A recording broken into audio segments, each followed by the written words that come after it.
Go ahead first for a second. I can't see. Yoali wants to see too. We want to welcome you all. Thank you for joining. My name's Mariela. I'm with South LAPD Spying Coalition. This is Yoali. You want to say hi? Hi. And Janelli needs us over there. Let me join. Thank you for coming to our Gender and Sexuality Committee meeting, looking at police state violence and surveillance through the lens of gender and sexuality justice. Today we have Chela Coleman, who usually space with us, and we have a fellow comrade Byron with us, and they're going to be taking us back to Pride Month and some protests that happened and that they played a critical role in. I think it's a really important conversation that we're going to have today. This space is to especially center LGBTIQ plus communities. This is a space to build our power and exchange resources. We're going to be doing some of that later on in the call. We have some resources to share. And Hamid is going to share some logistics with us. But before all of that, I want to name Maya, and their gender pronoun is they. Hey, Maya. We're naming another Maya, right, Chela? Yeah. And there's another Maya, but Chela shared with me that somebody who is trans. That's them. That is them. Okay. Yeah. Hey, okay. I wanted to make space to name some of our folks who had lost their lives. So if we could share their name with us, Chela, so we could start there and get grounded in their honor, that would be great. Let's take a moment for that. And hey, Maya. Hi. I didn't get their so thank you. Getting one person's name. This was a Black trans man that was killed last night. I don't know. We don't know anymore about it, but his name was, and I'm gonna mess up his name. It's Reed Rebel. They call him Rebel. Rebel. Yeah. And yeah.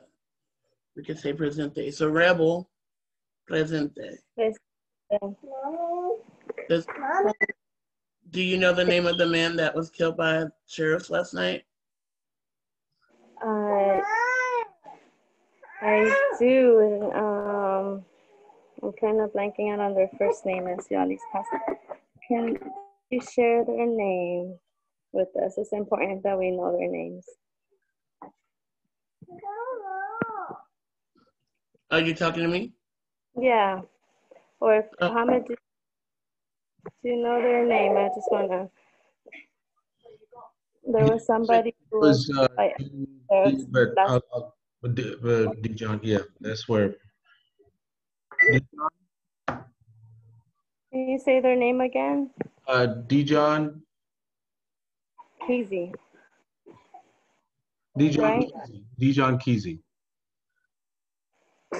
So we want to center our conversation today and make necessary space to just uplift their spirits and their names and their struggle as we are here alive and have the duty to continue the fight and put an end to this brutal violence going on for generations. So tonight we named Dijon Kesey and we named Rebel. And we also want to uplift people whose names we don't know, and folks who are struggling to stay alive right now and who are targets of the state. And that's why we're here today. So thank you all for being with us and making space and time for this conversation and sharing knowledge and wisdom with each other, sharing love here. Thank you. I'm gonna pass it to Hamid for some logistics since we are doing these calls, these meetings on virtual reality over here. So pass it to you, Hamid. Thank you all. Thank you, and thank you for grounding us, Mariela and Chela. And it's also to name that there's been 6 police murders in Los Angeles, both by the sheriffs and LAPD since the murder of George Floyd. So that's a level of violence on the street that we're facing out there. And I'm gonna search the names of all 6 once I'm done with this to honor them and their families as well. And just real quickly, welcome everybody. This is my name is Hamid with Stop LAPD Spying Coalition. This is our webinar series, Power Not Paranoia series, part 24. And many of you have been a part of this conversation on the webinars before. So logistically, we have some limitations, and one of them being that we have been Zoom bombed a couple times. And so what we have done is that folks who are basically going to be centering and leading the conversation, their mics are open, so they are able to unmute. And I hate to do this because it's almost like policing people's voices, but yet at the same time trying to maintain the integrity and of the space as well. So we're all trying to keep the space as violent free as possible. Some things we don't have choices, so if something does happen, it takes about 30 seconds or to 45 seconds to remove that. So in essence, as far as the mics are concerned, folks are muted, but if they want to make a comment, there's an option on the screen where you can raise your hand or also send a message through chat that if you have a question or a comment. And if folks are going to be on the phone, I see there's someone on the phone. If you don't have access to this, so feel free to text on 562-230-4578, 562-230-4578. We want to make it as participatory and accessible as possible. The chat is also kind of limited because when we got Zoom bombed, we got both on the screen and in the chat room as well. So in a sense, trying to again preserve the integrity of the space. Lastly, I would just say the previous 23 webinars are available because these are recorded. They're available on the website, so folks can go to stoplapdspying.org. Also, every second and fourth Thursday, we have a surveillance teach-in 101.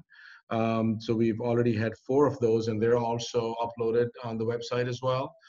We've also have a couple zines that were created in partnership with Baby Anarchists and Palestinian Youth Movement and some of the other partners in the movement as well. So let's get rolling. So with that, I'll pass it back to Chela and Mariela. Thank you. Cool, and I'm gonna have the honor to introduce you all to Chela, who you may know, who's an amazing human being, an amazing friend, and this powerful groundwork. We love you and we appreciate you, Chela. And you did some amazing work with Byron and other folks and your band during Pride Month. And I think it's a really appropriate conversation to have. I want to pass it to you. And I know you all have some video possibly to share with us to take us back to that moment. And I gotta go with you, Ali.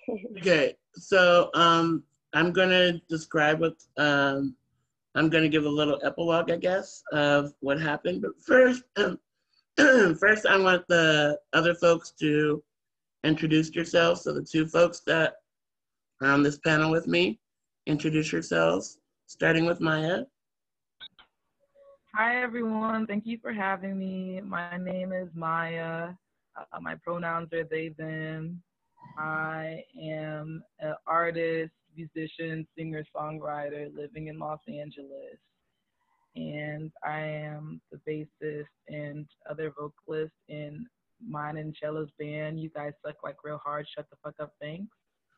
And hello.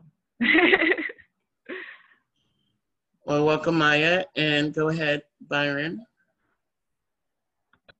Hi, everyone. Good afternoon. My name is Byron. Let's see. I live here in LA. I've got a chance to work with Chela in different occasions and also with the coalition and Hamid and other folks here present. So in different capacities with the Stop LAPD Spying Coalition and then also briefly within this space. So thank you everyone for having me here today. You know, I'm a performance artist, I'm a writer, and then I just work as an educator. And every now and again, or very often, I support different community-led projects, whether it's a performance, a protest, or just creating a space or decolonizing, radicalizing a space. So thank you for having me here today. So I'm gonna take 10 minutes, 5 to 10 minutes, hopefully. And then we're gonna show you a video that's gonna be from Byron's computer. In June, just being really personal, I identify as a Black, trans, disabled person, woman, right? I saw that there was a lot of uprisings happening, not just in response to George Floyd, but other, you know, state sanctioned violences that were occurring, you know, and then I think there was for me, there was a trans Black man that got murdered by the state, by the police. And I just saw that there was a lot of, you know, fight on that case, or people talking about it, and people uprising for that, right? I think there's an important conversation that has to be had when people go out in the streets of like intentionally doing it in solidarity with the folks that have been murdered by the state, as well as folks who are the most marginalized, right? And so that being said, it was also pride. Long story short, I had been like, I want to go out and rage myself. So I talked to Maya, my bassist, and my drummer, Matthias, and we were like, I was like, y'all, we gotta be down to go shut down Hollywood. And they're like, yeah, like whenever. And I'm like, it would be the day of Pride, the day that usually Pride is held. Usually Pride is held Friday, Saturday, and Sunday. But for this event, we were thinking of Sunday, right? Because that's the day that gets the most massive people. And then Byron, being honest, Byron hit me up around the same time. Was like, hey, Chico, what are you wanting to do? Did you hear about what's going on with the group that's organizing against Christopher Street West, who are the folks that put on Pride every year? And I'm like, no, I didn't. And so just naming that this group, not gonna name them, but this group were not being clear in their messages. They were not being, they were not being inclusive of disabled folks. They were thinking of colliding, including, and being with the police and inviting them. So I was like, that is not where I want to go, right? And so we decided to do a counter protest. And the counter protest was a complexity, just being honest, because message-wise, I always said I don't want to ever challenge a person. I want to challenge the idea that placed that person, right? I want to challenge the state that's created these situations. I never want to go after a brown or a Black trans woman or a GNC femme that feels that they need to call the pigs. I do want to go after the pigs, though, for creating this shit, right? And so we took over the streets, my band. It was crazy because you saw the colluding with the state when at first there were sheriffs and pigs and fucking riot gear. And then when they come, because reminder that it was a march, it was a big ass rally, and they came, we were at Santa Monica and San Vicente, where Pride usually is. And I wanted to be the last thing they saw. So we're like, they get all tired and then they hear radical ass Black trans woman screaming about screwing the state, right? And that cops are killing us. So yeah, it was funny because there was this, you could tell that they had a relationship with the police because as soon as they got there, the police scattered. They left, you know. And so it was like, oh, whose side are y'all really on? But like I said, I never want to hurt somebody, but I do want to call them in love and truth and tell them they're the reasons that we're getting genocided. They're the reason that like ICE is like still busting down doors. They're the reason that, you know, trans women who are sex workers are having to do sex work and do their, you know, jobs by having sex with these policemen. And anyway, so all that being said, we took up space and it was lit. It was beautiful. I do want to say like, it was cathartic. Like I love being in a band. For those that don't know, I am one of the lead vocalists. I am in a band and I love to scream, but I also scream with the message, right? I don't just like to scream anything. I scream messages, especially against anti-Black racism, xenophobia, ableism, fatphobia, transphobia, you name it, I scream about it. And so I think it's really important that we remember that, you know, just as art is very important in our lives, so it's just taking a breather and like having to sit and explain it clearly, right? And so there was a moment before we started where I had to tell the people the story of why we were there, right? And that took a minute, and I'm not trying to take too long. So I do want to get the video ready now so y'all can see what we're talking about. Byron's giving me the thumbs up, so you'll see this firsthand about the lit experience. And then I'm gonna give some context after, and then I'll have Maya talk from their experience and Byron talk from their experience as well, because they were both there. Start the video, Byron. Yeah, so hopefully, it's saying my connection is unstable, but if not, I can probably stream it on my computer and be on my phone really old school because my phone has better internet connection, but let's try this. Okay, let's try it.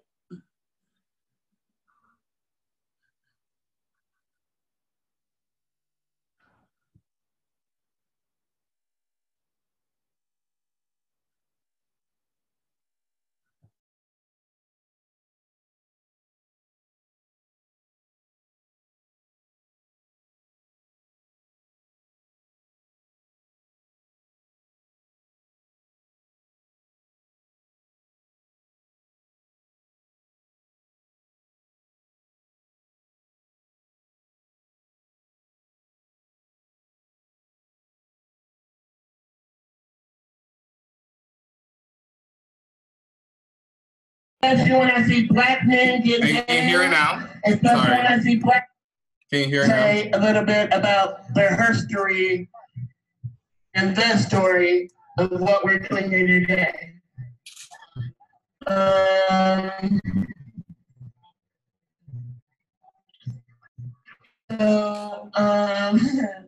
For those who don't know, there's been an uprising, there's been a bunch of uprisings. And for those who don't know me, fuck, I cry at every fucking thing, and especially when I see Black men get hanged, especially when I see Black men, and this includes Black trans men, get murdered by the state. Black women get murdered by the state and their names not being recognized, and trans Black women even worse, right? And so I guess I've been telling the story a bunch of times, so I can do this. I think last time I did this, I did it in less than 6 minutes. Someone can time me so we can get back on to decolonizing the streets. Yeah! Officer! And here's a girl up and told me to see about the original rally, which has been anti-Black and transphobic as fuck. Christopher Street West. Fuck Christopher Street West! Yes, fuck Christopher the Street West. Fuck Ellen So like I said, they're like, do you want to do a protest? And I was like, sure. And so I hit up a bunch of trans black folks that I know. Out of 10 black folks that I hit up, there's 3 of them who said yes. And so that's no shade, no tea, no pink lemonade. I was like, okay, I don't know what to do. Thank you. I don't know what to do. I want to do something, but I want to be supported. I want my roses. I want they are having disabled folks lead in bins in the front and the back. And they're like, oh no, Shelly, it's worse. They were told that if you're disabled and you want to be a part of this protest, you have to bring your own cars. Once again, if you're disabled and you want to be a part of that protest, bring your own cars. I had bottled champagne near me and I had to go in or and cry. Because that excludes me. That excludes a bunch of other trans folks that I know. And it's just so fucked up because it's like, I want to be out here. I want to race with them, you know?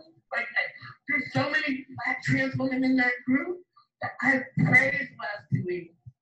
I've been hitting them up and I'm like, I love you guys. I just love you. I just want to tell you all I love you. I see you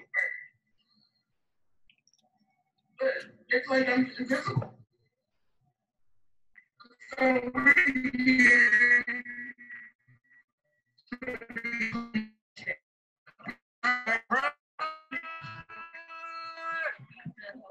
We are not attacking black trans women at all. Color, transgender color at all.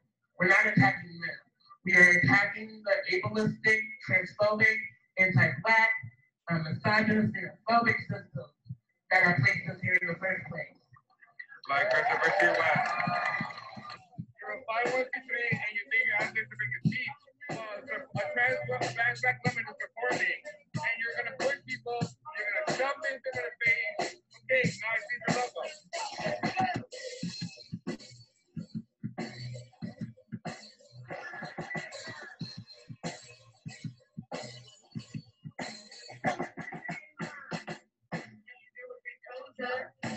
And you do what they told you. And you do what they told you. And you do what they fucking told you. And you do what they told you. Take a step forward. All right.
Okay.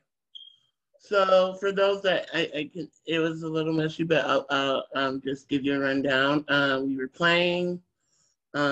We took over that street for a while, and then the other group came through, and they were like, "Oh, we have the space reserved," and we were like, "No," because we heard that y'all were being ableist. We heard y'all were being transphobic. We heard y'all being anti-Black, and that you're colluding with police. So those things are not cool. And then a lot of other things happen, but we just took over the streets for a while longer. We stayed there. One thing I really wanted to say was I thought it was really radical, right? On Pride, right? Thinking about the history of Pride, the fact that, I mean, if it wasn't for Silver Rivera, Marsha B. Johnson, Miss Major, those are our figures of Pride, right? And it's not a white man named Christopher Street West whose interests are corporate, right? I want to say something funny, not funny, but something ironic. It's after everything had done, we were chilling on the grass, like resting, and they had this like trolley thing where it was like, you know, playing techno music, and all you saw were a bunch of gays, queer white men dancing to techno saying Black Lives Matter. But guess what, y'all? Y'all had to pay $20 to get up on there. Corporate, you know, corporate interest, right? Anyway, I would love to hear from Maya and hear from their experience as they did it, also experience some things that day. Take it away, Maya. All right. Hi, everyone. I was in the video as well, playing the bass. The experience was that, you know, we came to take up space in that street, and we hadn't even been there for very long before the other group came over. And, you know, you can't, obviously that was their space that they intended to be, but it is a free space. It's a free street. And they were, you know, there was a clash, and there was an altercation. There was an altercation, and in that second video you could see you know, the car kind of like moving very close towards us, trying to like push us from that area.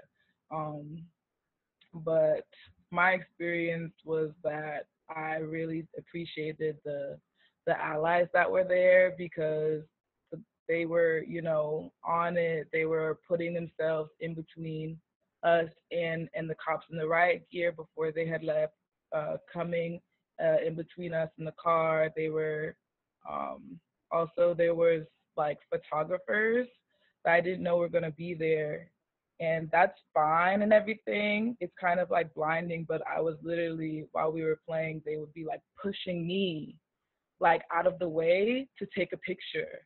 And I was like, it was just a lot. And like allies would come in and be like, oh no, like you need to back up. Like there needs to be space.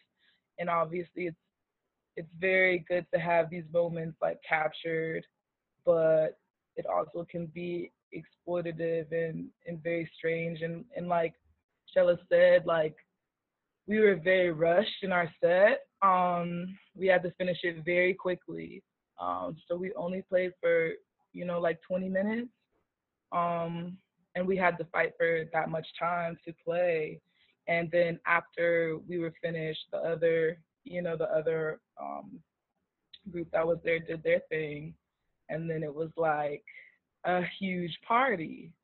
Like, you know, like obviously it's Pride and everyone's celebrating, but it was also a Black Lives Matter protest at that same spot. So why is everyone was just dancing and drinking, and it just seems like it definitely was like a completely different tone, and like we didn't even get the time to that was available to, you know, take up space and take up the space and change the vibe into, you know, at least center uh, Black lives, Black disabled lives, Black trans lives. Um, and it was, yeah, it was very high intense moment, but we got to play, we got to send our message, and our message was defund the police, abolish cops, you know, and yes, I think I enjoyed all of it. So that's my experience with it. And I'll pass it off to Byron. Hi. I mean, I just wanted to briefly say, you know, that one that was like the most fun I've had at Pride ever, but also like at a march, at a protest in a long time. So I think even though it was like very hard, and it was also like a lot of moments, especially for different folks, it was also very like being like, oh yeah, we're like literally taking out the space and shifting that dynamic and seeing that take place. And then also, right, like around like the messaging or just the presence, right, like just being there, especially when it comes around like police surveillance, right, or like Mitchell Farrell's office being all, you know, they literally like they destroyed people's properties before their march starting point, which on Hollywood and Highland, like hours before, right? So for me, it was like, yeah, but you have all these resources. So if you're like literally you feeling like someone is silencing you, it's like, I'm sorry, we were sort of put it together. We have like somewhat decent audio system, so we could be like heard, but then they were like upset that they just didn't have the resources to be able to like plan ahead. And just kind of like that like in that invisibilizing, I feel like in activist space that we talk about that like we're invisibilization, but it's also just like erasure and just like complete destruction of like people's bodies and voices and communities. So I feel like it's important when we talk about like police surveillance and state violence and all these things, we can also be able to mention it. I was glad to see folks from Stop LGBTIQ Spine Coalition being there as like, you know, allies and just helping out logistically, you know, because as you saw, like there were a lot of things happening and folks had to like step up and play different roles at different times. So at least for me, you know, someone that tries to like support folks and not necessarily be like, this is the group that I am or this is who I am. It was nice to see other folks being able to come together at different places. So thank you, Chela and Maya and the whole band for kind of creating that space and kind of like taking that lead on that. And it was really great for a woman to be there. So thank you. Okay, so I'm not unmuted. Okay. Yeah, thank y'all. I think the important thing to remember, like, yeah, I did have fun. I mean, it was a lot of trauma for me, real talk. But anytime that I step on the stage, anyone who knows me knows that that's what I'm born to do to a point. But something about, I love building power, right? Building power amongst Black trans women, building solidarity and power with trans undocumented and GNC undocumented folks.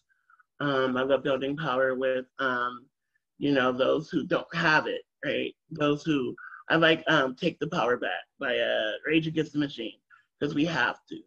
We have to build power.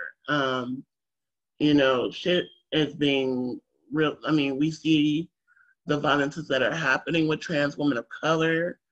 You know, and they're being, I mean, I really want to address this, y'all. So like the video that was circulating a week and a half ago of 3 trans women of color in Hollywood being attacked, and then one of them pushes the trans woman of color down and says, "Black Lives Matter." That stuns me. And then in the same day, there's a report that comes out about trans folks that are choosing to go out to these uprisings and that are getting arrested and they're getting ridiculed and have transphobic shit happening to them from the police, which honestly, that's not shocking, but it still hurts, right? So there's this thing, right? There's this like conversation that needs to be had about who's creating the real violences in our community, right? What is the cause of it? Because I do not believe, and I'm going to say this now, I do not believe jailing or imprisoning someone is going to stop another trans Black or trans brown woman, or even a trans Black man from getting murdered. It's not going to stop another man from being, another person from sexually assaulting someone. It's not going to stop these things. What it does do is add to the prison industrial complex, right? And since this is Stop LAPD Spying, you know, thinking about surveillance, thinking about like all the apps on our phone that are being used at any given moment to like literally spy on us. On Google, I don't know if it's Apple, if folks have this on Apple, but when you add a new when you add a new app, it says you are giving license pretty much for them to do that. And that's scary. And especially when you think who they're really targeting, right? And it's not to help us, even though they want to pretend that it is. It's to harm us. It's to harm our communities. I do have a question for Maya and Byron, but I'm gonna ask Maya. They're two separate questions. So Maya, when you were playing, like what was driving you to play? What was driving me to play was really to be in support of you, Chella, because your voice needed to be heard. You know, that action that was taking place really wasn't taking any steps to, you know, center or even include disabled people. So I knew like how much it touched you to be there, and also because of everything going down, all of the Black people who are being, you know, murdered and harassed by police. That's what was driving me, and through it all, it was very like intense energy. I'm very much like an introvert, and it's just like a lot of people to be around in close proximity. A lot of like, you know, there's cops on this side, there's like this other group that's like, you know, upset that we're in space on that side. There's like people are pushing, people are yelling, people are running. It was intense, but like I was there for, because there was a message, and I know us, I know our band, and Chola, I know you and your songs and your lyrics and your energy, and I knew that if anyone deserved to have their message be spoken, it's you. So like people need to hear our message, and they did, and that's what was driving me to be there. So Thank you for saying that. yeah, that was a great question. I love that question. For Byron, what was your reason into reaching out? You're the one that started this whole gig to me. Like, you reached out to me. So what was the reason behind it? And do you think it got fulfilled? I feel like for me it's important to like I feel like every year it's like LA Pride does this, and it's just like they work with the police, they do this, they do that, they call the sheriffs to beat up someone, and it's like, yeah, but it's Pride, so we should just like be happy that it's Pride and that there's like a visible space and that everyone gets to be like there, whoever they choose to be, right? And it's like, yes, but also, right, like if you're working with the police, so a lot of the organizing has been, you know, by many years by like Black and, you know, and brown trans women of color around like all the bullshit that people experience at Pride, like with the police being present. So just kind of like being aware of all their organizing, and it's like, well, yeah, it should be important, one, to be able to like be there and push back a different narrative, but also how do we use this space also to engage folks, especially being led by like taking the lead of Black trans women in LA at that moment who wanted to be like, well, what kind of space would you need that isn't like Mitch O'Farrell's office, right? Doing like, oh, we have money to give you like a mural on Hollywood Boulevard, but there's no money to house folks. And, you know, he's like a very, very strong opponent of just housing and just folks having, just being able to live and exist. And, you know, that affects a lot of trans women of color, queer people of color, the communities that I'm part of. So the other thing for me that I wanted to say that was important is around how we do this, like dismantling of the state or like resisting state surveillance, right? One, that's through art, through performances, but also through pushing our own communities. So for me, it was like, we've been saying this for a very, very long time, right? Like you should not be working with the state. Like the first step should not be like, oh, we need a permit, and when you're coordinating with the police, what this march will look like. Because as Maya said, it pretty much ended up being like, oh, everyone is going out because of the pandemic. Let us bring business to West Hollywood. And it's like, so let's do that. Let's not say that this is a space. So for me, it was important to, one, for myself, but also, you know, like I mentioned before, being able to share here with all of you and engage with this committee of the Stop LAPD Spying Coalition around like, how do we do that work? That is, one, pushes folks that are not trans and or queer or like, have those lived experiences, but also at the same time, how do we then push our own communities that are like queer and like people of color spaces to be like, no, we should not be working in the police, period, because of these reasons.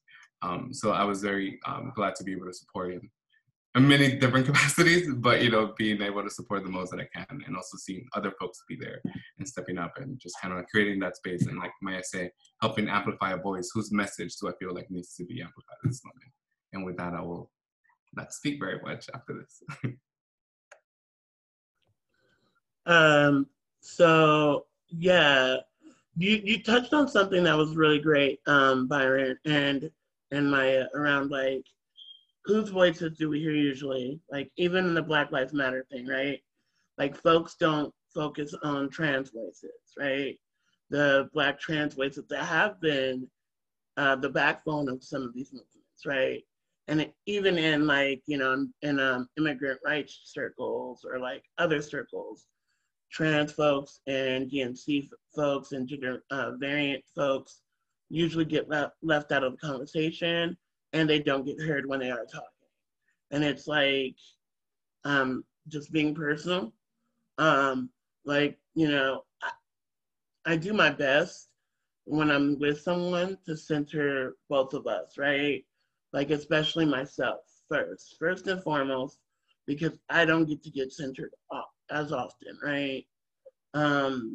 Especially living in Skid Row. There's another part of my identity I forgot to mention. If y'all don't know me, I live in Skid Row, and that's where I've been doing the work with Stop LAPD Spying and LA Can for a while.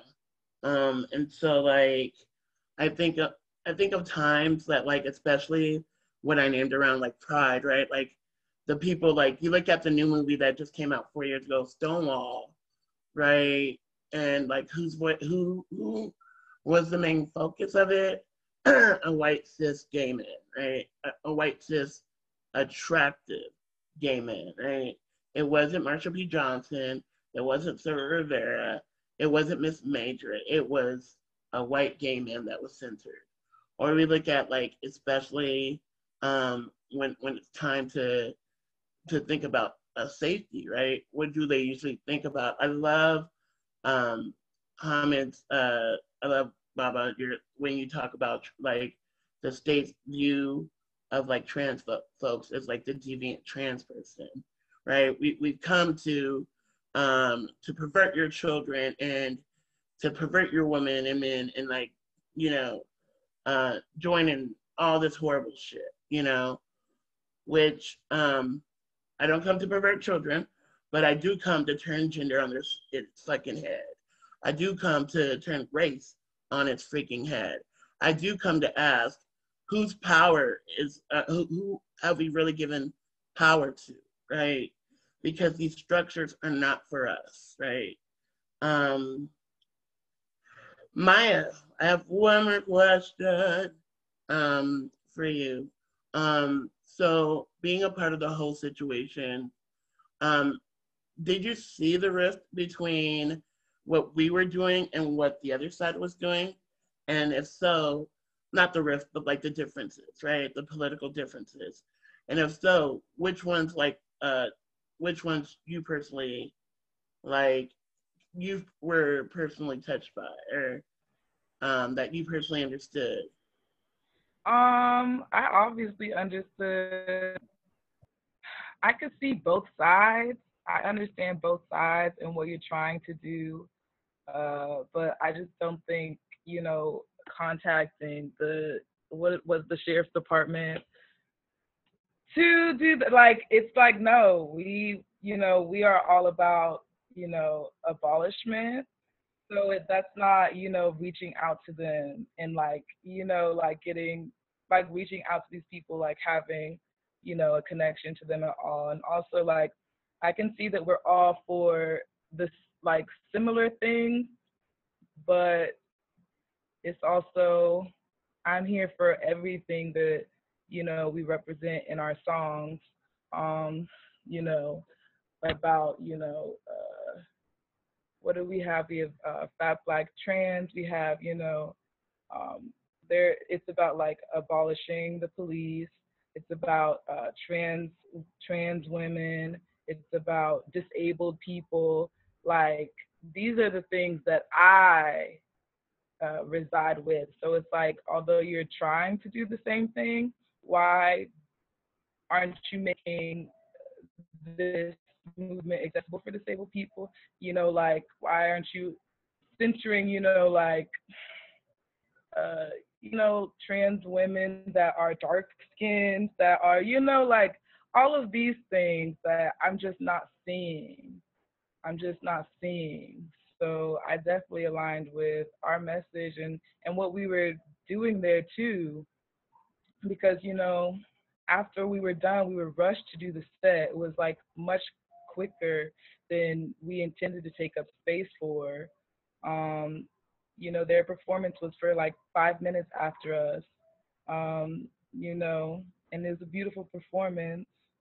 Uh, but I just think that afterwards we just could have held up more space, because afterwards you could see people are partying, people are raving, and yes, it is a time to celebrate. I'm glad y'all can come out in quarantine, but like remember why we're here, and to have a truck that has banners on it that say Black Lives Matter and people like partying on it to a DJ, and it's like charging $20 to get on.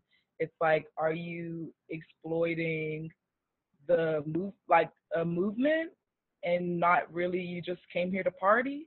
I don't understand, but obviously, yeah, I'm here for our message and still seeing the ways in which I think everyone needs to reevaluate themselves and the way they go about things, and actually hold space for people that need to also their voices to be centered in all the discussions, because these are the people that get left out the most, and we're not trying to do that anymore. So, Ashe. yeah. Yeah, I'm getting on Facebook only to look at, there was an article and it said the names of the 6 Black trans women that we had lost about 8 days ago within the 9-day period. So give me 10 seconds if I can't find it. I also want to take the time to like acknowledge that there's folks that, so like I know we always want to think about like the deaths, and that is my heart, and that is like where I'm at as well. But I also want to think of like people that have fought back, right? Like Cece McDonald, who was a Black trans woman who literally was walking down the street and got accosted by white supremacists. And she, they called her the N-word at first, and then they saw her and her friends were queer and trans, and so they started calling them the F-word and then the D-word. And then literally one of them comes to her, and like they ensue in a fight, and he's like dragging her around like a little rag doll, and like she gets the only thing that she had, which was a pair of scissors, and stabs him, and he ended up dying. And when police came to the scene, they didn't ask if she was okay. They didn't ask anything else. They arrested her. And like during the freaking trial, by the way, like the things that were not being able to be used in her defense was the fact that like these people were in a group, they were at a bar, they were already drunk and high on like a bunch of drugs and alcohol. There's like a high amount of crystal meth in his system. The dude had a swastika tattoo on his chest. He had prior assaults in his like on his rap sheet. But what was able to be used for her, for them to prosecute her, was the fact that she handled herself with a knife, the fact that she's trans, real talk, and she wrote a bad check once. Like literally. You can look up her, there's a documentary called Free Cece. I will put that in the description. Anytime you watch it, it does support her. So yes, I will put that in the chat. And then there's Isha Love, who literally went after her attacker, who was not just her attacker, but her, he was trafficking women. He was trafficking trans Black women specifically. And she got in a car and ran him the fuck over. Like, I know violence is not always the answer, but these are like, you know, extreme cases. But like, we also got to think of safety, right? I think in terms, Mariela, you can join in on this conversation because you've been going to alternatives for police for a while, but thinking of things like transformative justice, right?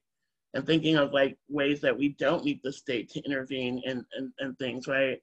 It's funny because I was watching, I was chilling with a friend on Facebook, and I was like, oh, what's a book you're reading? And they named a book about transformative justice. And I was like, oh, just send me the names and I'll look them up later. And I was drunk. And the next day, I Googled it or YouTubed it. And I was like, wait, I know 2 of the 3 people on this thing. It's great. And like, they were talking about how queer, QTPOC, queer, trans people of color have been doing transformative justice without even knowing it, right? How we've learned how to like, hey, we can't call a cop because a cop might like take this girl in and she might be with her attacker. Or we can't call a cop when a man is being violent to because he's a Black man and we don't want to like have more violences in our neighborhood. So like there's a lot of different things. So the idea of transformative justice and restorative justice practices and not using the state to get quote unquote justice, right? What do you have to say about that, Mariela? Thank you for the space. Well, right now I'm just thinking about how your action in itself was some form of, could fall under, transformative justice is just a framework. Like you said, we've been practicing it. We've had no other choice for many of us. We know not to call the police because we know that we're inviting death or incarceration and any arrest and all of those forms of violence that they carry. So I was just right now reflecting on the action, the protest itself being one way, that you all and everyone who joined was uplifting, that we cannot collaborate with the police and folks who are organizing marches in this way. That is also harmful. So I'm really grateful to learn more about the action that you all did, and that's what I want to bounce around in this conversation too, because I think you all did a powerful example of how to protest that, and make sure Black trans lives are being centered, make sure capitalism and the corporations that are part of Pride and co-opting Pride are being called out. And we run into this often in movement, and the coalition has seen this many times, where we see organizations or nonprofits link up with police. And what we've done as a coalition in response is we have something called Watch the Watchers, where we position ourselves in these rallies or protests or marches to observe how the state is being positioned and how they are surveilling folks. So when you're collaborating with police in a march, you are offering them a whole lot of information up front about who's going to be there, how many folks on a route. So you are participating or facilitating surveillance. So I think it's really important to call that out and to do something different. And you don't have to get a permit to march. There's some folks, I don't know, are under the impression that you have to, just like you have to call the police, etc. So these are ideas that we have to undo. And when we're protesting police violence, we're not going to call the police to protect you in that march. So I'm glad you all did that. I feel, to answer part of your question, that action is aligned with values of transformative justice that call us to take care of ourselves and each other, without without inviting the state, and with the practice of trying not to cause more harm than the harm that we're trying to address already. So those are some of those principles, and I think it's a yeah, it was. I'm reflecting on how you all just did that in action, how you all came together. Transformative justice is a lot of different practices, and organizing is a practice of transformative justice too, or vice versa. So what you shared, Maya, folks like putting their bodies on the line too, or protecting, like just knowing where to step up in our roles, basically did some rapid response work in the moment. And you just know we have to have self-awareness of our body politics, and like where do we position ourselves, where do we not position ourselves, when is it time to speak and when is it time to make space. So I'm just learning from you all in the action that you did. And I wonder what other folks are thinking too, if we want to open it up. I know, Byron, you have to go at 7, so I thought if you wanted to say some last words before you go, and then we could open it too. Well, I was thinking on for a little bit longer, but I guess to transition into opening up, because I want to hear more from folks than myself. One, I guess any feedback around the video, because this was like a rough cut that I just put together this afternoon, but we are discussing potentially doing like a video that really tells it. So any feedback that folks feel comfortable sharing, feel free to share. Maybe I can put my email here. You can send it. But also around like, I do go to actions, but not like protests. But I do know there's other folks that are more informed around how that footage gets used as surveillance. So maybe folks have tips or any suggestions of what content shouldn't be included or should be like edited out. That'd be helpful. Anyone that I know the folks here were also there at the action, so any feedback, that'd be great.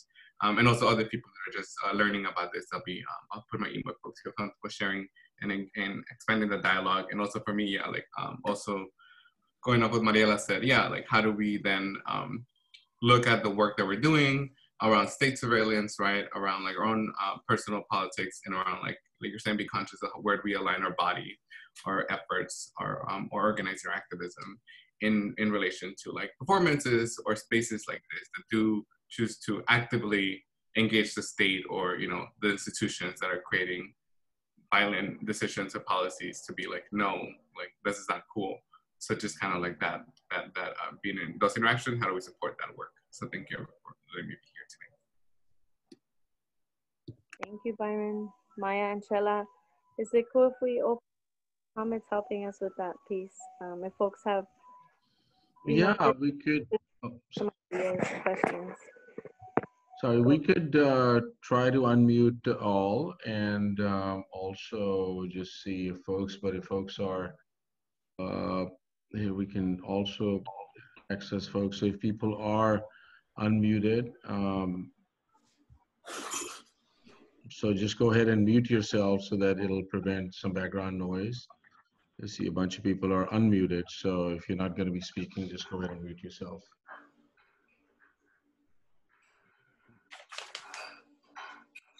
Just real quickly on the film thing, Byron, from a surveillance and obviously, we always want to document these moments, and I just want to first of all say I was really honored to be there. It was such a powerful moment as well, with all the state fuckery, I would say, and also other sort of trying to derail stuff that is going on. What was really powerful was that Chela and Maya and the band held their ground. I mean, it was phenomenal that they didn't miss a tune. This didn't miss a beat or anything. So it's just like, being there and then getting the message out was really powerful. So I just want to honor that as well. As far as the surveillance piece, Byron, I think the video that you did, because you have also done Cop Watch, just for many, many years. So I thought that I was definitely there, because when you see the camera zoom and scan through the crowd, it typically sort of, picks up people that are known, for example, our own people. So in a sense where, you know, Chella is playing and Maya's playing and the rest of the band is playing. And then of course there's shots in between of the crowd as well, but in which, like, you know, I mean, folks who are doing Watch the Watchers, they show up. So I think these are just basic things, because many times, of course, we don't really have consent from everybody, but yet at the same time, it's also a matter of documenting these moments as well, because these become teachable moments. These become also an opportunity to decolonize, you know, that how to hold space as well, and also to see what else is going on. So I thought generally, at least, and because the video didn't fully show up in its full realm, so I can't really comment more than that. But what I did see was that I thought there was an intentionality that you know, not to make more people vulnerable on camera, and kind of follow that as well. So thank you.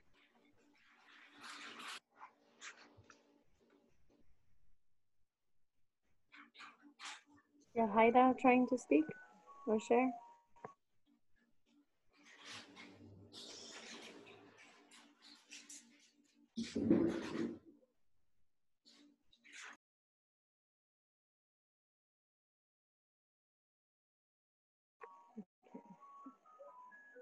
Does anyone want to share back some feedback, questions, comments?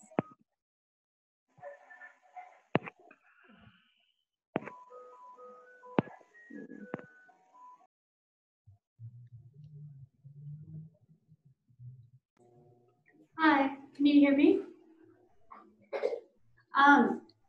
I guess I had a few questions about sort of, I mean, I'm new to this organization, so I don't really even know what like the mission is or the purpose or anything. Like I'm just like kind of like I know kind of vaguely, I think, but I did come across this on social media, and it piqued my interest, and so I just wondered if like there was like where I could get more information on that, or if like you could kind of share a little bit more information on like what is it? It's LA spying, correct? Stop LA spying. It's LAPD spying. Is there like a website, or is this like really okay? Would anyone like to? I just have the ice cream truck behind, so I would love to answer your question. Thank you for joining us. Yeah, Haida. We have other coalition members. I want to pass it to you all first. I know Jamie's on the line as well. So we do have a website. It's www.stoplapdspying.org. We've been around for 10 years, and one of the primary reasons for this group to come together was, oh, there you are, Jamie. And it'd be great if you can add in as well, because we saw that how rapidly counterinsurgency and counterterrorism tactics were being incorporated into local policing, in which surveillance and spying and infiltration was central to that. But for us, the issue was not around the typical conventional understanding of surveillance about invasion of privacy. It was much bigger than that. It was about how race and poverty and suspect bodies are policed. So if police is the knife of white supremacy, to enforce white supremacy, then surveillance becomes the tip of that knife as to contain and control and criminalize. So Jamie, do you want to add more to that? Yeah, so hi everybody, my name's Jamie. I'm also part of the coalition. I've been working with the coalition for about 9 years now. Hey Byron, hi Mariela, Chella, and all. And yeah, so I help facilitate a component of the architecture of surveillance, is what we like to call the greater kind of types of surveillance technology that's used to surveil and police, contain and control and criminalize folks. So I'm looking at components of data-driven policing, how algorithmic policing, artificial intelligence, and risk assessments are used to predict what communities are criminal, what people are criminal, and kind of how that is now intersecting with community policing. So there's this veneer that, you know, police are creating greater and deeper relationships with the community to better understand what community problems are. But really what's happening is that they are centering white people with property and their problems.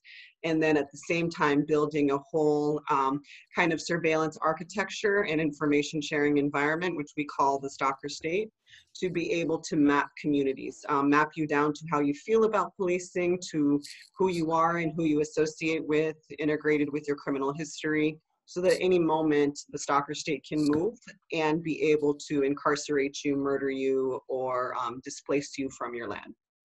Which is, you know, which there are indigenous folks to this land, but there's also folks who have been here for many years, and in the name of gentrification, communities are being transformed and moved out in the name of capital. So, so I'm looking at a lot of these programs, looking at them in the sense of trying to build power to dismantle the architecture of surveillance, but also to uplift how location-based policing and offender-based policing is really about displacement of people from land in the name of capital.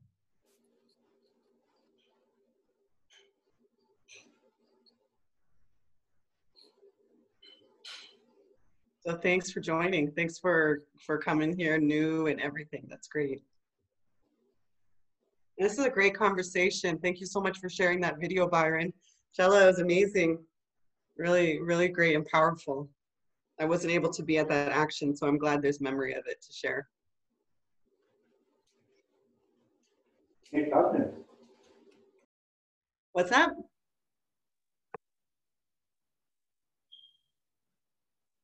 Oh, I thought someone said something. Sorry. I think Sydney wants to share. Yeah, really quick. I'm a researcher at the University of Maryland, researching surveillance and just police fuckery and just the corruption in that system. And I was wondering, Jamie, if you had any like peer-reviewed sources that you knew of that describe what you were just talking about. Sorry, figuring out my video again. So I'm sorry, can you say that again? Peer-reviewed resources that talk about what we're saying?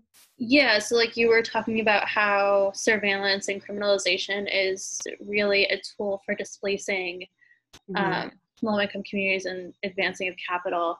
And that's definitely a really interesting thing that I've seen in articles and newspapers, and journalists have definitely caught it. And I was wondering if you've read anything academic in nature that captures this idea, or if this is really something that's being researched right now.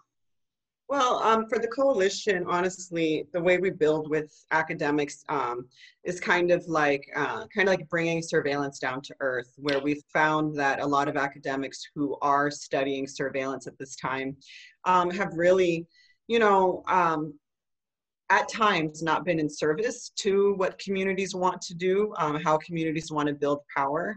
And a lot of our research is based on not only like experience from the community, that's where we get our analysis and we get our understanding of what is really happening on the ground.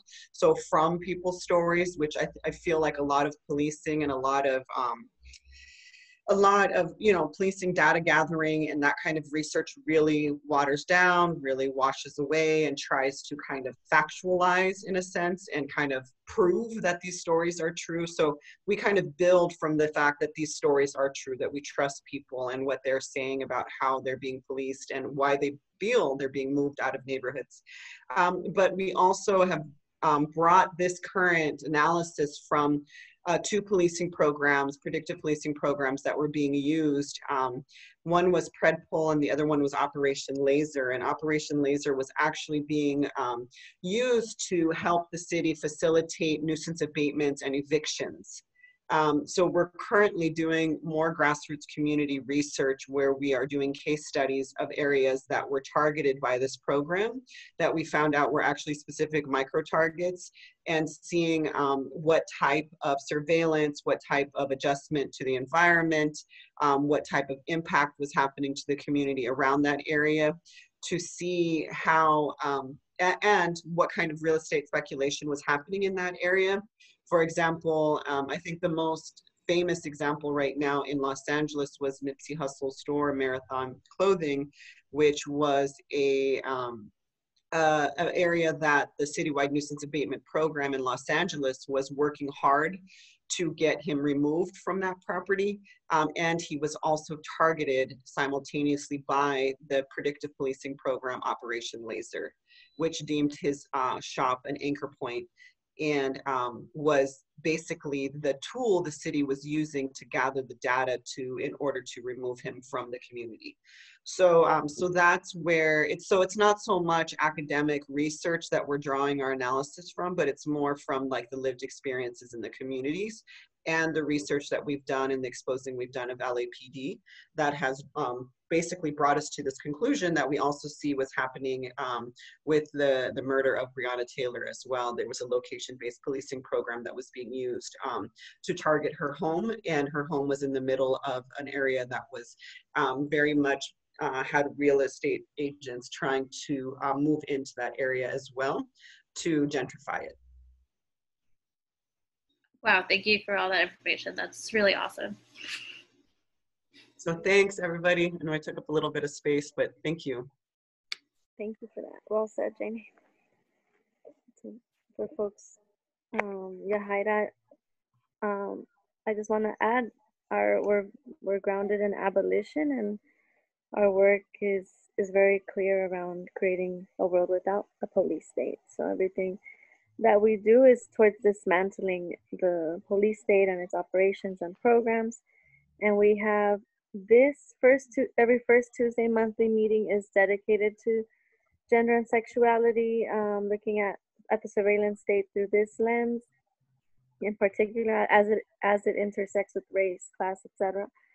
And the second Tuesday of the month, we focus on youth, on young people, and the war that is constantly being waged on young people.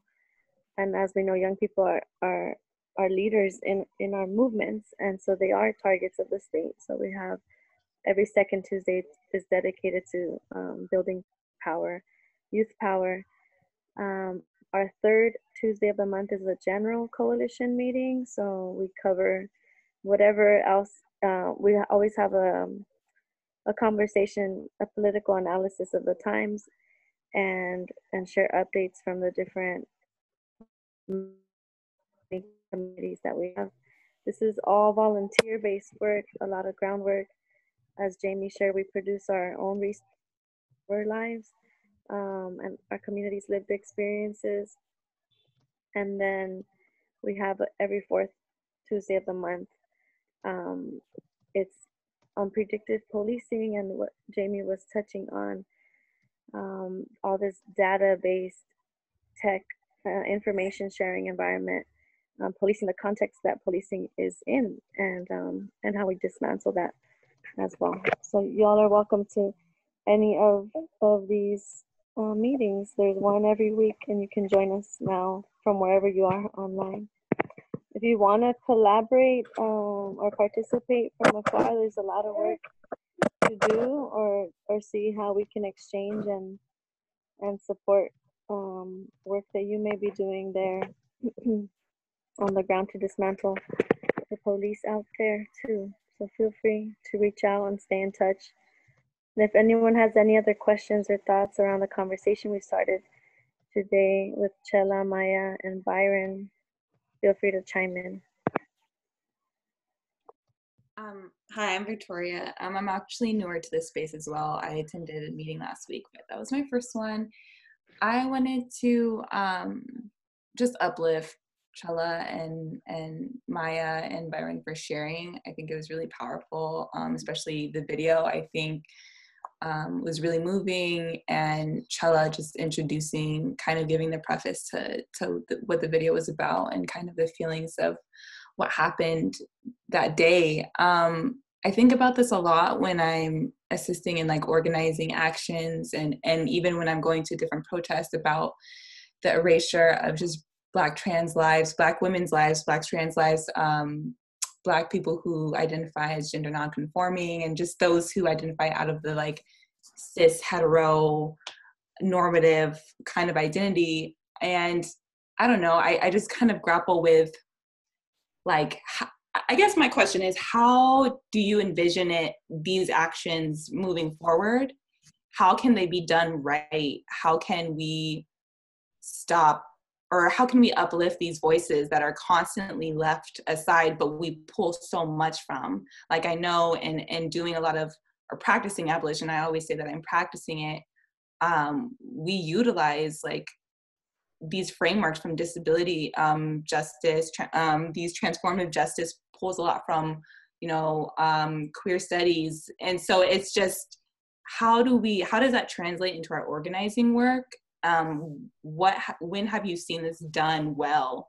And how can we uplift those things moving forward? Because that's something I'm very interested in, and I'm constantly thinking about when I'm going to these protests or helping organize these actions. Can I take this one? I'm gonna do my best not to. Well, thank you for your kind words. Yes, I feel like there's always a conversation about who gets left, right? But there's never a question about going out to get them, right? Because we are like, I remember, just being honest, I was in a call, on a Zoom call with Stop LGBTIQ Spying, actually for a gender and sexuality group. And there was another group that was on here, and I was asking about trans representation. And the person was like, oh, well, we haven't had any come through our door, but, you know, we do have an intersectional lens. And then somebody else hearing that's trans was like, just to let you know, it's never on the trans people to come to you. It's on you to go to them, right? And so I think about like inclusion at first, right? Like, it's funny because actually right after this protest, there was another protest in Long Beach where they actually did total opposite. They made sure that like shit was accessible for disabled folks. They made sure there was going to be cars for folks who got tired. They made sure there was Spanish interpreters for monolingual Spanish speakers. They made sure there were ASL interpreters for deaf folks. You know, and they were like, what do you think about this, Chella? Like, they were including, right? And at the end of it, I said, thank you. But then I realized it's not that much to do because I've done it too, right? I do realize that some folks, it's a blind spot for them because they don't see it all and they don't have the intersectional lens yet. And it's not a shade, it's not shamed or shade on them. It's just, they just don't. And so it's up to us to like say, hey, I know you're doing a protest, you know, have you thought about having car for folks who can't walk? Have you thought about having an interpreter for folks who don't speak English? Have you thought about having interpreters for deaf folks? Have you thought about like, you know, escape plans, especially when it comes to safety, you know, and all this different stuff. And I know, and usually when I organize one, you know, when I organize a protest, those are the things are the first things on my mind.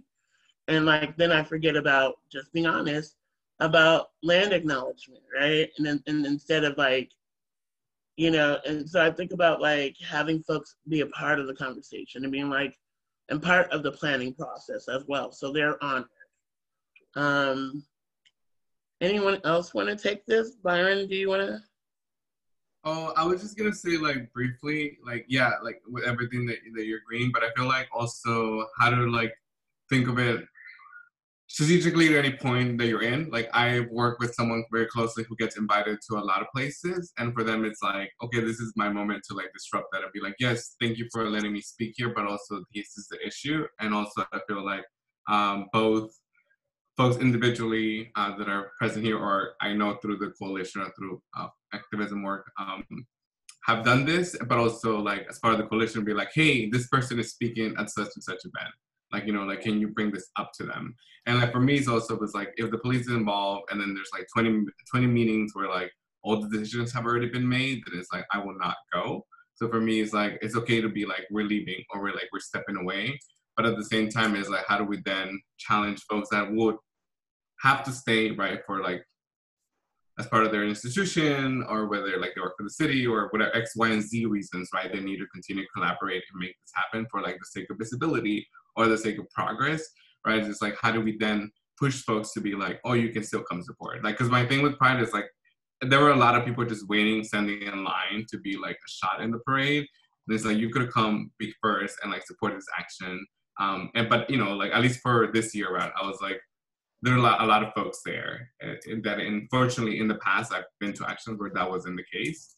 So for it's like, how do we then like, we say like, no, we won't compromise just for the sake of visibility. We're like, if this is what our values are, we're just gonna push forward doing that. And I was glad to be able to share some of my experience and skills doing such actions, to be like, how do I again support Chella, so that she doesn't have to, on top of like everything else that she has to deal with, like figure out logistics for an action or a march or a demonstration. So for me, it was important to be that, and also to push back on other people and be like, what can all of you do if you are going to be in the space or you have access to resources and time to do it? Thank you. Yeah, I actually really appreciate that. Thank you so much for sharing. I think I've been to so many actions and protests that don't think critically and plan critically and strategically about this, and don't include from the beginning this type of planning. So I am trying to check myself in having that privilege as well, and how to make these future actions more inclusive. So thank you so much for sharing.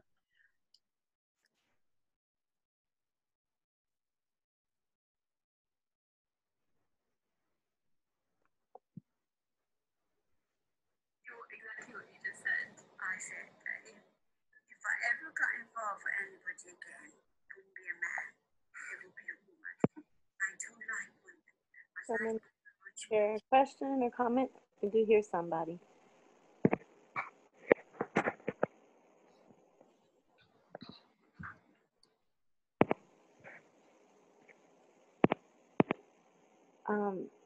I want to share a resource. I said at the beginning of the meeting, we have a fellow friend and comrade named Jazz, who we invited to tonight's meeting, but they couldn't make it.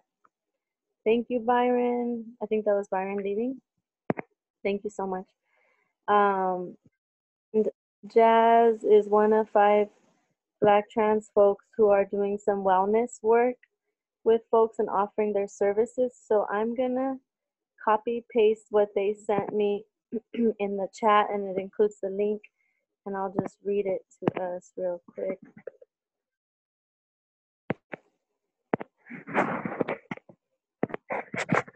I don't know if you can see me anymore, but this is from Jazz.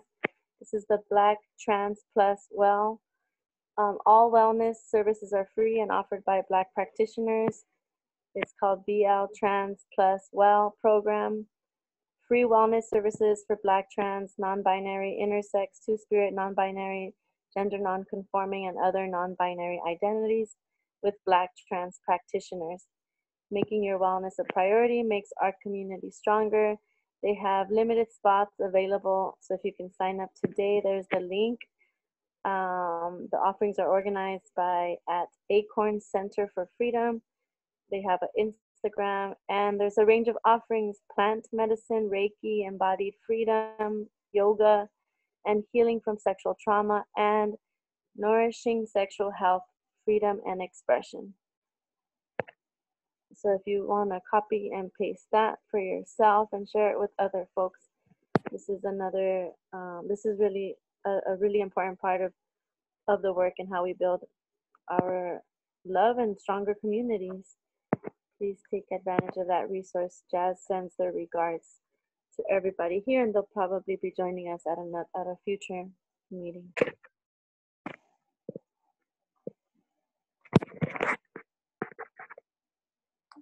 With that said, I wonder if there's any other questions. You know, I feel like the conversation is gearing towards how do we show up for each other? How do we better show up?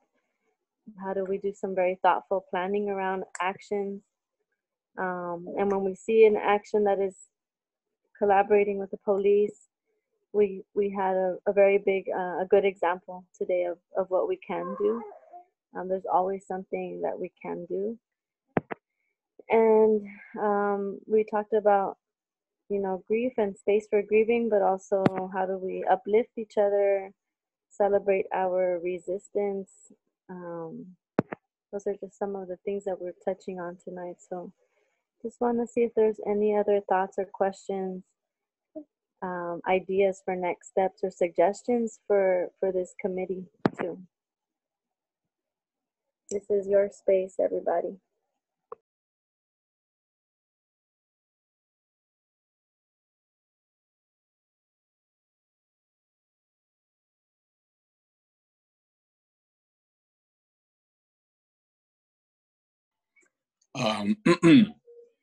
Because I had a general, I guess, idea. I don't think it's necessarily apropos to the exact discussion, but something that's been on my mind recently was the fact that the individuals who assaulted the 3 trans women in the Hollywood area were released yesterday, or perhaps it was a couple of days ago. I'm not sure when the exact date of their release was. And something that was and is on my mind is whether we can maybe put something together for those 3 trans women who were assaulted, some sort of like solidarity action or march, just to show not just those 3 trans women. And I know Chella has done a bunch of things like this in the past and does things like this yearly, but just to ask if there's something that we could put together to uplift those 3 trans individuals who I'm sure are feeling abandoned by not the community, but certainly the legal justice system. And, you know, not just uplift them, but also other trans individuals who, you know, I'm sure are frightened and feel alone right now, that the system that they've been told is designed or meant to protect them. It wasn't designed to protect them, but they've been told is meant to protect them, does not in fact care about them. So, you know, I don't know if this is necessarily the best place to bring up that question, but just wanted to ask what, you know, everyone else here felt about that.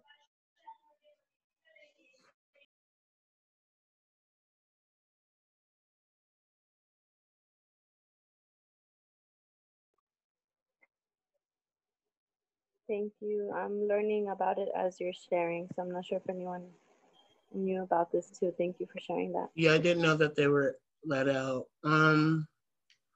I saw a news thing with the trans women, and they were like, they're definite feeling this was a traumatic event.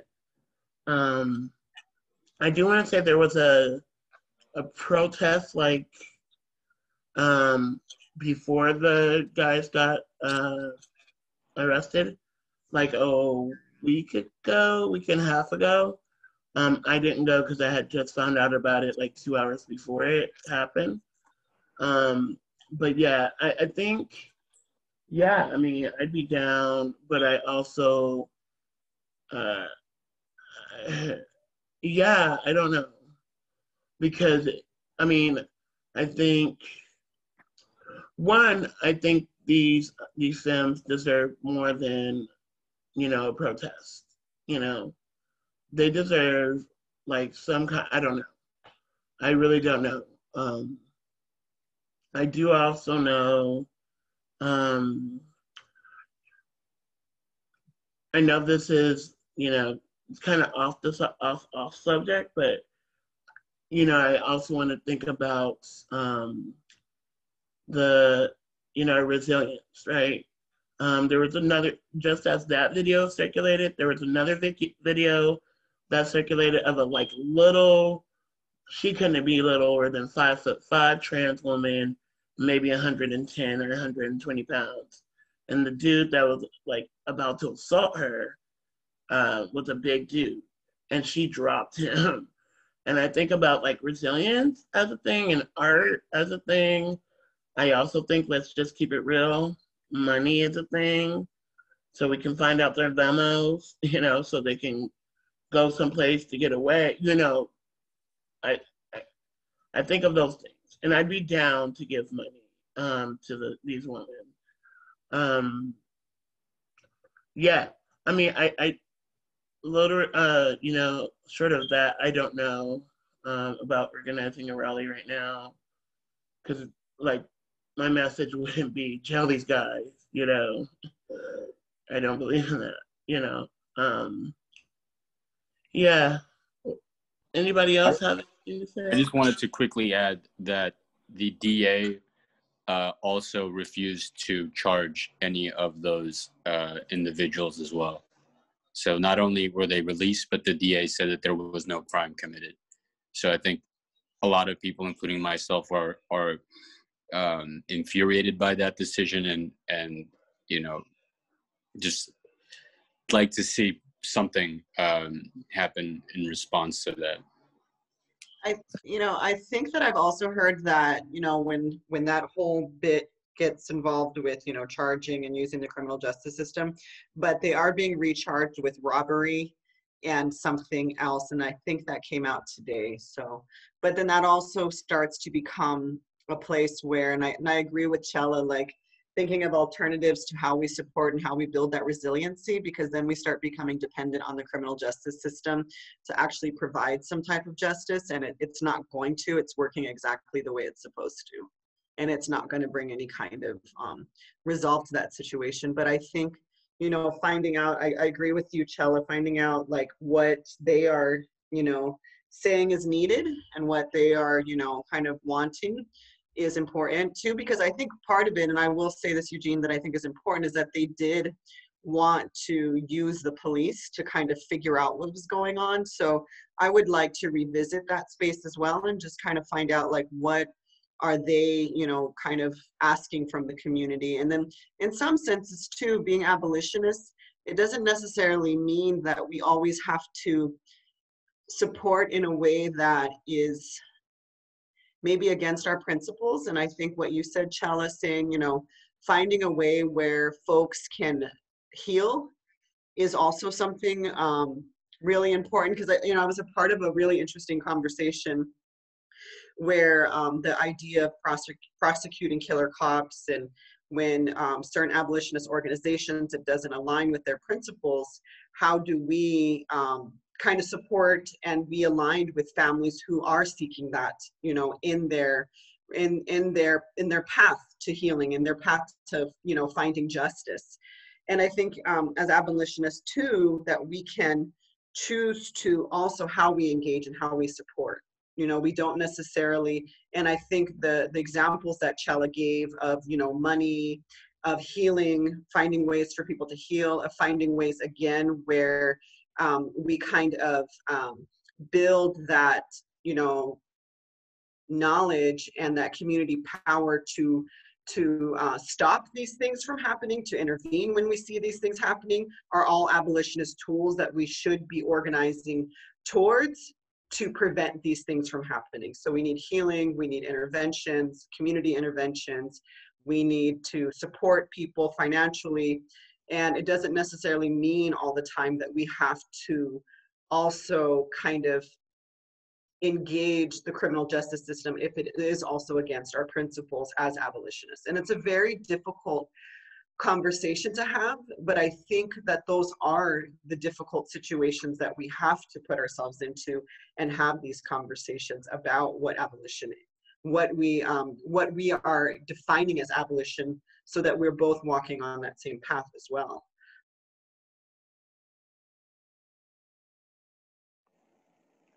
Thank you.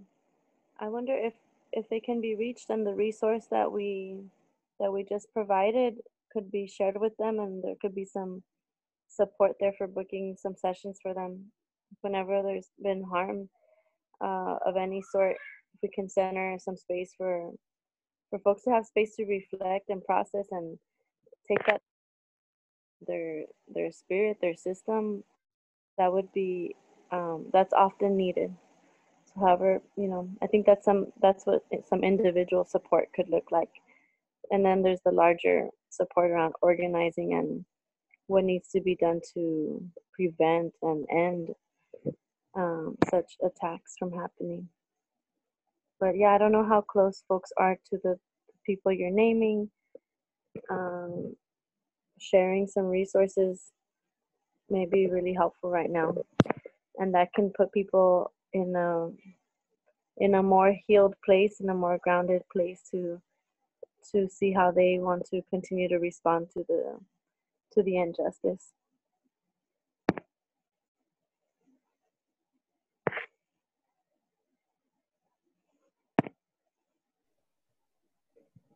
And if you know people with money, resources will be needed. The additional cost that people have to go through too from just incidents like that too.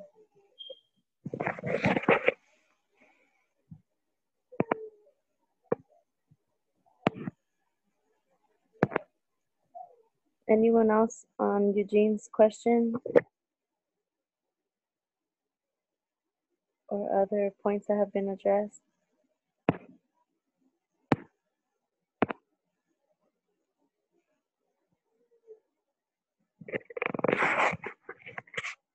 If not, just for the moment, I'm going to do one more plug-in that we wanted to do during this session.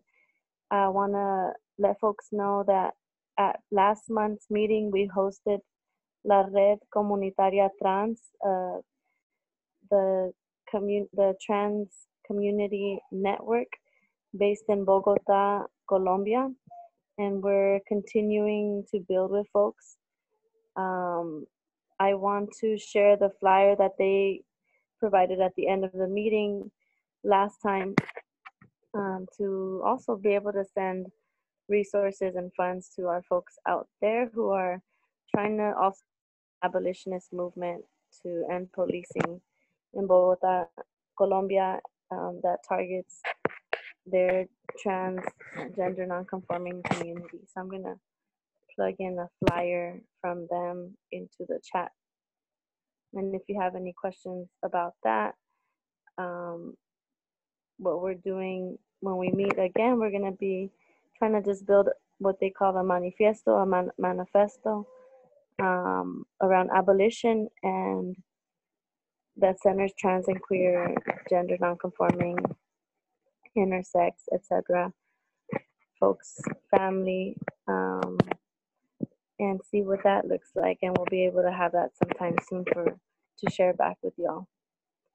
Let us know too if you want to participate in that. Let me know in the chat too.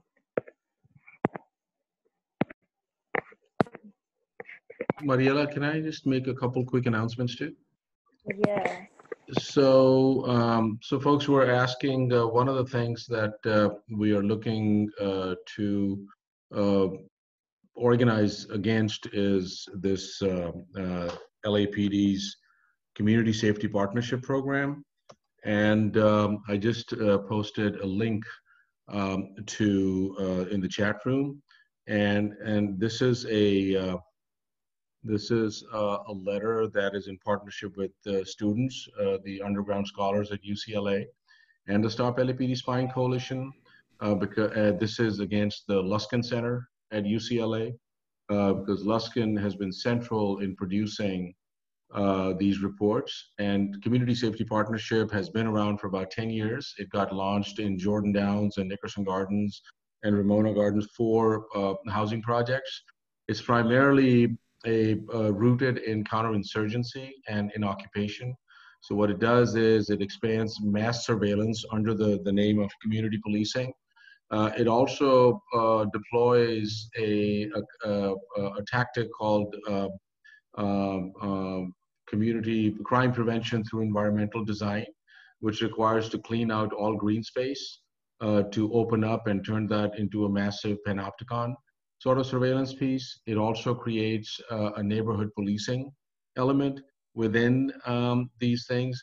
So this is being expanded quite a bit and rapidly in Los Angeles, and this was an answer basically to all the uprisings and everything else that has been going on. Tonight's America's Got Talent. So I just wanted to. So here's the link. If folks can really just particularly. It's not just limited to the academy or people in the faculty or students to sign on. It's for the community as well. So, so Andrew, Sydney, and other folks who are in the academy as well, we would really appreciate a lot of help. We're trying to get maximum signatures and demand that Luskin retracts this report as well. The second quick announcement is that we are also going after the police commission, because one of the things they are doing is that they have created this groundbreaking effort, and that groundbreaking reform, and that groundbreaking reform is the establishment of a 16-member advisory committee that is going to babysit the police commission, basically, and work with them. So we completely reject that. They're holding these community forums. On top of that, they have completely limited participation for the community down to a total of 45 minutes, which means that only 15 speakers can even make a public comment. So we're doing these series of actions as well. We are taking it to the street on August 18th. We took it to the mayor's house, and basically we turned that into a community education program and demanded that this be stopped. Today, we took it to one of the police commissioners' home, Shane Goldsmith, who is also the president of Liberty Hill Foundation, supposedly a social justice foundation. And then there's going to be a series of other actions as well. So if they're going to silence us, we're going to take it to the street and turn that into a people's commission on the street outside their homes. So I just wanted for folks to be on a lookout, like maybe the next Tuesday or the following Tuesday. Is going to be an action as well. So just staying informed in that and just keep on checking in. But definitely folks can push this sign-on petition. That'll be awesome. Thank you. Thanks, Mariela.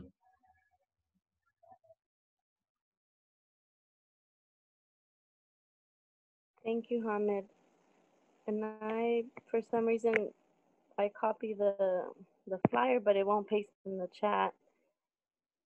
So what I can do is at least send my email to folks if you're interested in supporting folks, trans and queer and gender nonconforming folks out in Bogota, Colombia. I can get back to you if you send me an email. And when I looked at the flyer, it's actually for folks who are incarcerated and are part of the community.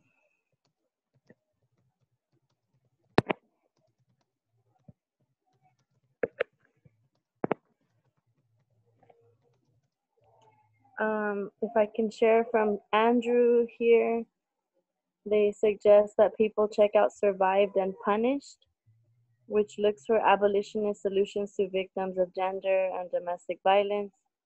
They might be a good group to host for a conversation. Thank you, Andrew. I don't know if I know about them, if other folks know about Survived and Punished. Thanks for the resource.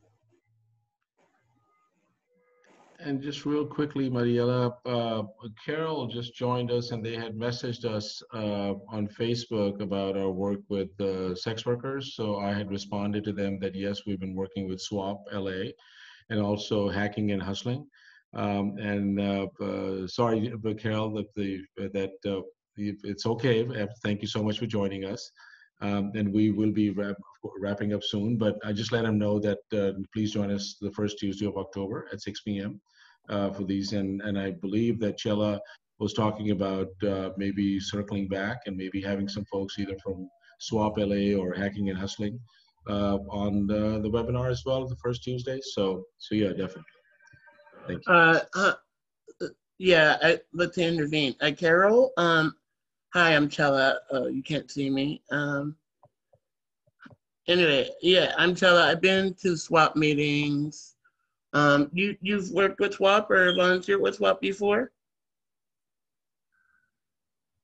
Yes, I have been around quite some time, and but I'm from San Francisco. But I have worked with SWAP LA and worked with the ACLU there, and they were organizing sex workers around California. So I've done quite a bit with done quite a bit with various groups. But I know about that work, and hacking and hustling I actually didn't know before, and just saw their website, and it's amazing. Yeah, so I'm doing things with both, technically. But yeah, I'd love to plug you in unless you, yeah, so like he just named, I go on there able because it's been kind of wonky because of COVID and Zoom calls and Zoom being a little not, it being surveilled in some way, you know? So yeah, just letting you know. I sent you my email, so. Okay. Thank you.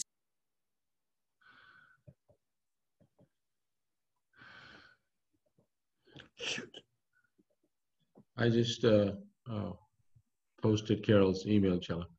Okay, I see it. I'm taking it down.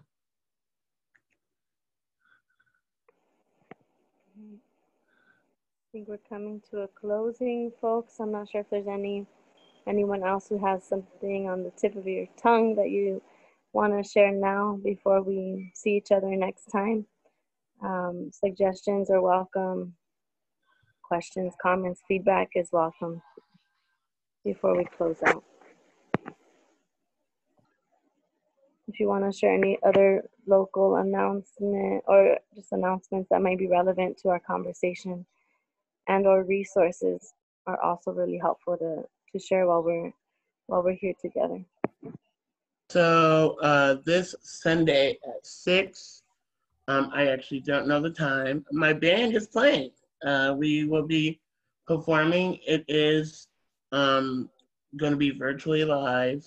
So there's some people that'll be with us, but it also will be virtual. So hit me up for the deets. I'll post my email down there as well. Yeah, I think that's it. That's all I have. Awesome. That's a great follow-up to tonight's conversation.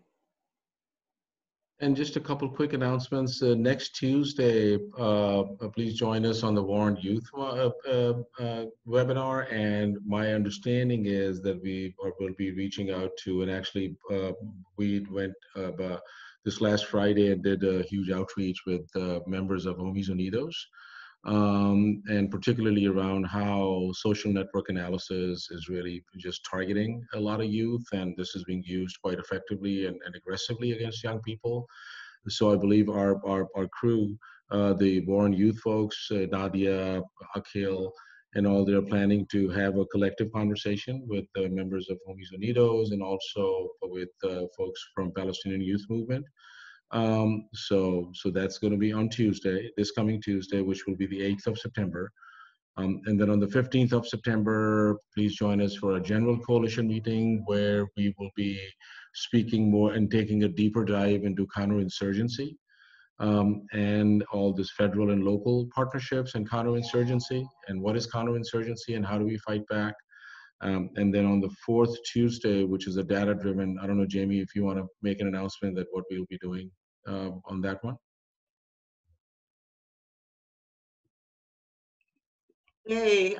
Yeah, and don't forget, we're going to be demonstrating our archive, our website also on the third Tuesday as well. We're going to be giving a preview on the coalition's website, which is turning into, well, an archive of our work that we've been doing and public records requests. So look out for that. And then on the 4th Tuesday, we're going to be having a conversation around location-based policing and settler colonialism. We're trying to get folks that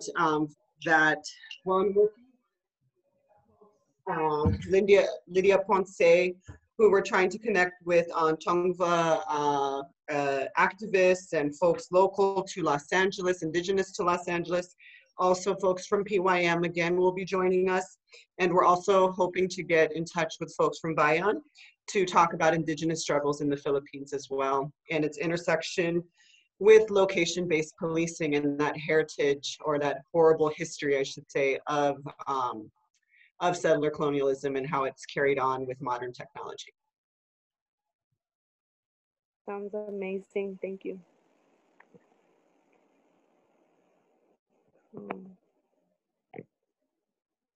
If there aren't any other announcements, questions, comments, we can call it a night there, and just want to end in gratitude.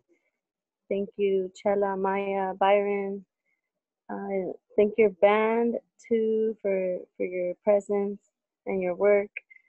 Thank you everybody for showing up and engaging in this conversation, whether you were sharing or listening. I hope it was inspiring in some way and it moves us to show up even better. We got a lot of room for improvement too in our movements. So I'm glad, and I hope this conversation was helpful in that. And I hope to see you all next Tuesday or the next first Tuesday of the month for another conversation centering gender and sexuality in the face of the police state. All right, thank you. Thank you very much. Be safe, be healthy, have a good night. Bye. Good night, everybody. Good to see all lovely faces. Yep. And this will be uploaded on the website in the next couple of days. Thank you. Thank you. Take care, everyone. Bye. Peace.